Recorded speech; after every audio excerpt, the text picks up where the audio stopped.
Supreme court के 7 जजों की पीठ ने गुरुवार को एक अहम फैसला सुनाया है। पीठ के 6 जजों ने कहा कि अनुसूचित जाति और अनुसूचित जनजाति में सब कैटेगरी को भी आरक्षण दिया जा सकता है। सिर्फ जज जस्टिस बेला द्विवेदी इस राय से असहमत थी। इस फैसले के बाद राज्य अनुसूचित जाति और जनजातियों के आरक्षण में आंकड़ों के आधार पर सब क्वालिफिकेशन यानी वर्गीकरण कर सकते हैं। इसका मतलब यह है कि अगर किसी राज्य में 15% आरक्षण अनुसूचित जातियों के लिए है तो उस 15% के अंतर्गत वो कुछ अनुसूचित जातियों के लिए आरक्षण तय कर सकते हैं। तो सबसे पहले नमस्कार, आप देख रहे हैं न्यूज इरा और मैं आपके साथ विपिन। कोर्ट ने कहा कि सारी अनुसूचित जातियां और जनजातियां एक समान वर्ग नहीं है, कुछ दूसरों से ज्यादा पिछड़ी हो सकती है, इसलिए उनके उत्थान के लिए राज्य सरकार सब क्वालिफिकेशन करके अलग से आरक्षण रख सकती है। 7 जजों ने 6 अलग अलग राय लिखी। विशेषज्ञों का मानना है कि आरक्षण के हिस्से में एक बहुत बड़ा फैसला है जिसके कई राजनीतिक प्रभाव दिखेंगे। 1975 में पंजाब सरकार ने अनुसूचित जाति की नौकरी और कॉलेज के आरक्षण में 25% वाल्मीकि और मजहबी सिख जातियों के लिए निर्धारित किया था। इसे हाईकोर्ट ने 2006 में खारिज कर दिया। खारिज करने का आधार 2004 का एक सुप्रीम कोर्ट का फैसला था जिसमें कहा गया था कि अनुसूचित जाति की सब कैटेगरी नहीं बनाई जा सकती। सुप्रीम कोर्ट ने यह भी कहा था कि राज्यों के पास एक करने का अधिकार नहीं है क्योंकि अनुसूचित जाति की सूची राष्ट्रपति की ओर से बनाई जाती है। आंध्र प्रदेश ने भी पंजाब जैसा एक कानून बनाया था जिसे सुप्रीम कोर्ट ने अवैध करार दिया। इस कारण पंजाब सरकार ने एक नया कानून बनाया जिसमें यह कहा गया कि अनुसूचित जाति के आरक्षण के आधे हिस्से में इन 2 जातियों को प्राथमिकता दी जाएगी। ये कानून भी हाईकोर्ट ने खारिज कर दिया। यह मामला सुप्रीम कोर्ट की 7 जजों की पीठ के पास पहुंचा। 1 अगस्त के फैसले ने 2004 के सुप्रीम कोर्ट के निर्णय को ही पलट दिया। मुख्य न्यायाधीश DY चंद्रचूड़ ने अपने और जस्टिस मनोज मिश्रा के फैसले में कहा कि अनुसूचित जाति एक समान वर्ग नहीं है। उन्होंने लिखा कि कुछ जातियां जैसे जो सीवर की सफाई करते हैं, जो बाकियों से ज्यादा पिछड़ी रहती हैं, जैसे जो बुनकर का काम करते हैं, जबकि दोनों ही अनुसूचित जाति में आते हैं और छुआछूत से जूझती है। उन्होंने यह भी कहा कि सब क्वालिफिकेशन का निर्णय आंकड़ों के आधार पर होगा, न कि राजनीतिक लाभ के लिए।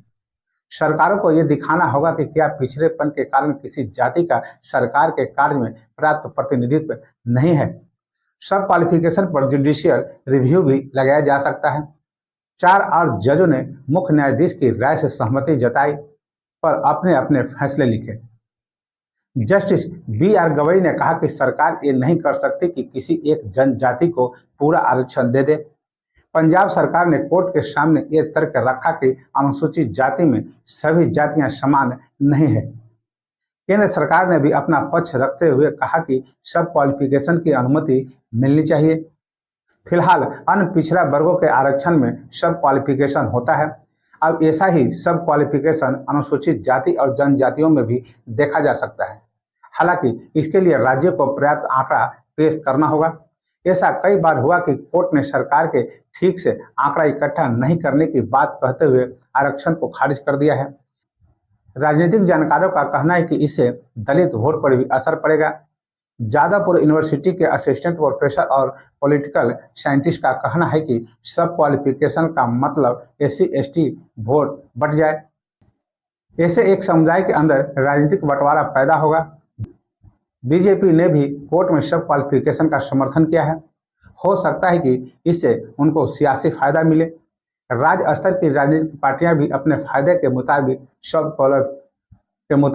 सब क्वालिफिकेशन लाएगी।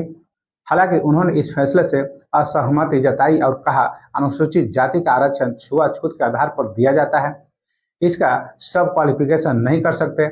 इस फैसले का आने वाले दिनों में जोर शोर से विरोध होगा। वंचित बहुजन अघाड़ी के अध्यक्ष प्रकाश अंबेडकर ने भी एक्स पर इस फैसले का विरोध किया है। उन्होंने कहा कि यह फैसला समानता के मौलिक अधिकारों के खिलाफ जाता है। उन्होंने इस बात पर भी आपत्ति जताई कि पिछड़ापन का निर्णय किस आधार पर किया जाएगा। कोर्ट के 4 जजों ने अनुसूचित जाति और जनजाति में क्रीमी लेयर पर भी अपने विचार रखें। क्रीमी लेयर का मतलब यह है कि वो वर्ग वित्त और सामाजिक रूप से विकसित है और वो आरक्षण का उपयोग नहीं कर सकते। जस्टिस बी आर गवई ने कहा कि अन्य पिछड़े वर्ग आरक्षण जैसे अनुसूचित जाति और जनजाति में भी क्रीमी लेयर लाना चाहिए, पर उन्होंने ये नहीं कहा कि क्रीमी लेयर कैसे निर्धारित किया जाएगा। इन पर दो और जजों ने सहमति जताई। वहीं जस्टिस पंकज मित्तल ने कहा कि अगर एक पीढ़ी आरक्षण लेकर समाज में आगे बढ़ गई है तो आगे वाली पीढ़ियों को आरक्षण नहीं मिलना चाहिए। हालांकि ये बस जजों की टिप्पणी थी और भविष्य के मुकदमों पर बाध्य नहीं होगा। क्रीमी लेयर का सवाल कोर्ट के सामने नहीं था। फिलहाल अन्य पिछड़ा वर्ग आरक्षण पर क्रीमी लेयर लागू है और अनुसूचित जाति जनजातियों के लिए नौकरी में वृद्धि में भी क्रीमी लेयर का सिद्धांत लागू है। तो बस अभी के लिए इतना ही।